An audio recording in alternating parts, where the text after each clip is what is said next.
Pakistan America की मदद करेगा, फिर पाकिस्तान उल्टे काम करेगा और अमेरिका अपनी नजरें मोड़ लेगा, क्योंकि पाकिस्तान कुछ ना कुछ गलत चीज जो है वो डिलीवर कर रहा है। पाकिस्तान अमेरिका को सॉफ्टवेयर प्रोग्रामर नहीं दे सकता क्योंकि उसको सॉफ्टवेयर प्रोग्रामिंग नहीं आती है।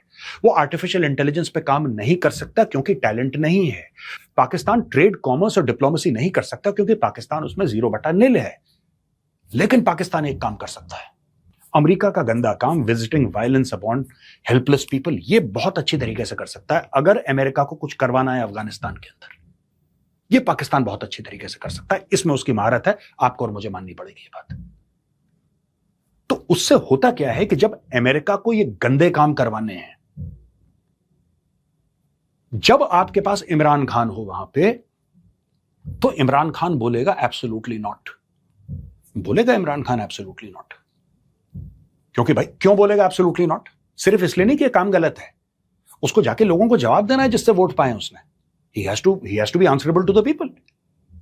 आज के पाकिस्तान में कोई आंसरेबल थोड़ा ना है। तो किसी को नहीं पता कि जिस एयरबेस देने के लिए इमरान खान ने एब्सोल्युटली नॉट बोला था, क्या आज की तारीख में अमेरिकन एयरबेस पे हैं कि नहीं? लोग कहते हैं नूर खान में अमेरिकन हैं।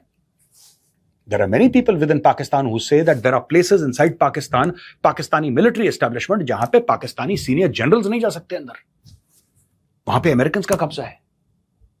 तो दोस्तों ये एक मैं आपको ब्रॉडर चीज बता रहा हूं। आप बोलेंगे मेजर साहब बात शुरू करिए आपने बंगाल से। मैं इसीलिए कह रहा हूं कि पाकिस्तान की मजबूरी बन गई है भारत के अंदर कलेश करवाना।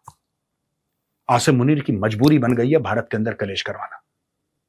और जिस जिस दिन भारत में कलेश नहीं हो रहा है, या कोई अटैक नहीं हो रहा है, या टेरर का वाकया नहीं हो रहा है, आप मान के चलिए कि security agencies were able to foil that attack.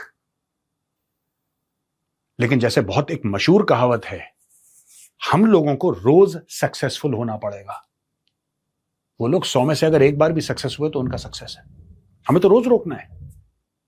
वो रोज फेल होंगे, एक बार सक्सेस हो गए 1 साल में, तो उनके लिए बहुत बड़ा काम हो गया।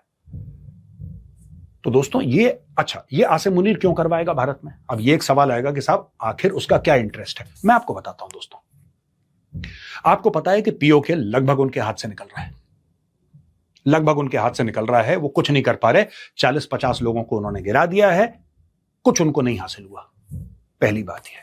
दूसरी बात यह है कि आपको पता है मैंने क्यों बात करी खैबर पख्तूनख्वा की, आज के कैप्सूल में भी बात करी, क्यों? They are unable to control Khyber Pakhtunkhwa. तीसरी चीज, बलूचिस्तान। मौलाना फजलुर रहमान ने क्या बोला था कि large part of Balochistan is out of control of the Pakistan army. ये कंट्रोल कर ही नहीं पा रहे। तो भाई बलूचिस्तान को कंट्रोल नहीं कर पा रहे, खैबर पख्तूनख्वा को कंट्रोल नहीं कर पा रहे, तो आपका लगभग 55 से लेकर 60% तो पाकिस्तान ऐसे ही चला गया। PoK which is a part of India, लेकिन अवैध कब्जा तो पाकिस्तान का है, वो भी इनके हाथ से जा रहा है। तो जब ये सारी की सारी चीजें होती हैं, फिर पाकिस्तान 2-3 चीजें करता है। This is from the hard state playbook. ठीक है, सबसे पहले तो ये फर्जीवाड़े की बात करेगा पाकिस्तान कि हमने अमेरिका और ईरान की दोस्ती करवा दी, हमने इसकी दोस्ती करवा दी, तो हमने उसको, अब हम लीबिया में दोस्तियां करवा रहे हैं, हम इधर दोस्तियां करवा रहे हैं, हम उधर शांति कर रहे हैं, उधर अमन। खुद के घर में कुछ ना कर पा रहे ये लोग, लेकिन उनको शांति अमन पूरी दुनिया में करवाना है। ठीक है, तो ये लोगों को गुमराह करना और लोगों को एक फॉल्स सेंस ऑफ प्राइड देना कि Pakistan is arrived on the diplomatic stage. अब दुनिया भर के फैसले इस्लामाबाद में होंगे। अब देखना पाकिस्तान की तरक्की की दिन शुरू हो गए इंशाअल्लाह, और अब कोई पाकिस्तान को पीछे नहीं छोड़ सकता। अब भारत भी हमारा कहना मानेगा, और इजराइल हमारे सामने घुटने टेक देगा, और अमेरिका बिना हमारी सलाह के कुछ नहीं करेगा। ये सारी की सारी स्टोरी जो पाकिस्तान के मदरसों में पढ़ते हैं उनको फीड की जाती है, because they are the first ones to swallow this nonsense. एक तो ये बात हो गई। दूसरी चीज जो पाकिस्तान करता है कि पाकिस्तान भारत के अंदर, जो मैंने बताया ना, ये मुंडाल वगैरह और ये सब जो लड़की थी सरकार वगैरह, ये सब जो ये छोटे छोटे प्यादों को इस्तेमाल करके भारत के अंदर अटैक, पहले समझा चुका हूं, दोबारा बता रहा हूं, भारत के अंदर अटैक होगा, बड़ा अटैक होगा, भारत जवाबी कार्रवाई करेगा। राइट? जब भारत जवाबी कार्रवाई करेगा तो फिर पाकिस्तान बोलेगा देखो हमला कर दिया भारत ने हमारे ऊपर। फिर दुनिया पाकिस्तान से पूछेगी कि भाई भारत तुम्हारे ऊपर हमला क्यों करेगा? कि नहीं साहब, ये एक्चुअली क्या था कि वो जो टेरर अटैक था वो तो फॉल्स फ्लैग था, वो तो हमने किया ही नहीं, वो तो भारत ने खुद के ऊपर कर दिया। अच्छा, ओके। तो ये जो भारत खुद के ऊपर अटैक करवा रहा है, ये क्यों करवा रहा है आखिर? पाकिस्तानियों ये तो समझाओ कि भारत को क्या ऐसा हुआ कि भारत ने खुद के ऊपर अटैक करवा दिया? नहीं साहब, ऐसा है कि भारत बहाना चाहता है पाकिस्तान के ऊपर हमला करने का। अच्छा, अगर भारत चाहता है पाकिस्तान के ऊपर हमला करने का बहाना, तो वो आखिर ऐसा चाहता क्यों है? क्योंकि साहब आपको पता है कि पीओके में क्या हो रहा है, बलूचिस्तान में क्या हो रहा है, खैबर पख्तूनख्वा में क्या हो रहा है। लिहाजा भारत को ऐसा लगता है कि करेक्ट मौका है, पाकिस्तान कमजोर हो रखा है, लिहाजा में पाकिस्तान के ऊपर हमला करना चाहिए। एक चाल शह और मात। ये दोस्तों पाकिस्तान की प्लेबुक है और ये चलती चली जा रही है, चलती चली जा रही है। और ये प्लेबुक भारत से भी होती है। अब आप देखना, जब कॉकरोच जनता पार्टी का प्रोटेस्ट हुआ था, पाकिस्तानी मीडिया ने ऐसे कवर किया, ऐसे कवर किया, ऐसे कवर किया कि पता नहीं आसिम मुनीर की बारात निकल रही है। वो बड़े खुश हो गए कि अब क्या होगा, देखो भारत अंदर से हिल गया है और ये हिंदुत्ववादी हैं, अब तो ये खत्म हो गए और ये सब। और daily daily Pakistani live television पे ये सब चल रहा है, क्योंकि वहां की फौज चाहती थी ये कंटेंट चले। वही बड़े बड़े लोग, वही बड़े बड़े पाकिस्तानी धुरंधर जो टीवी एंकर्स थे, जो दंदनाते फिरते हैं, वो भारत पहुंच गए मतलब उनका कैमरा पहुंच गया या फिर कंटेंट पहुंच गया भारत से इस्लामाबाद।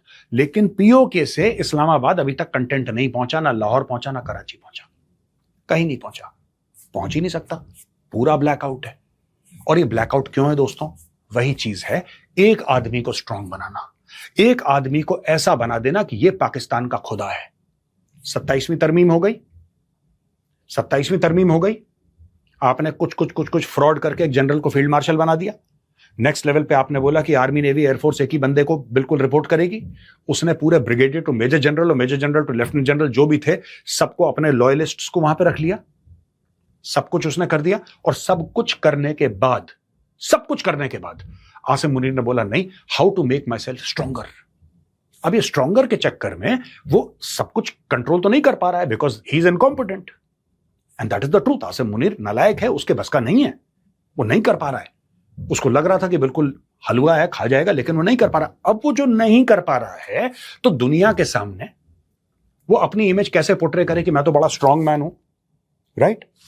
फिर अब झाड़ झूड़ के हिंदुस्तान के साथ जो दुश्मनी है, आप उसको निकालते हैं। ये जो वेस्ट बंगाल में लोग पकड़े गए हैं, दे आर स्मॉल लिटिल, जिसको प्यादा कहते हैं ना, प्यादा, ये प्यादे हैं चेस बोर्ड में, कि भारत के अंदर ये करो और यहां पे हमला करो, ये करो, और तब तक भारत को उकसाते रहो जब तक भारत अटैक ना करे पाकिस्तान के ऊपर, जैसे ऑपरेशन सिंदूर हुआ था। और जैसे ही अटैक करेगा, अमेरिका को ऑलरेडी इनकी जरूरत है, क्योंकि ईरान को किसी ना किसी ने धोखा देना है।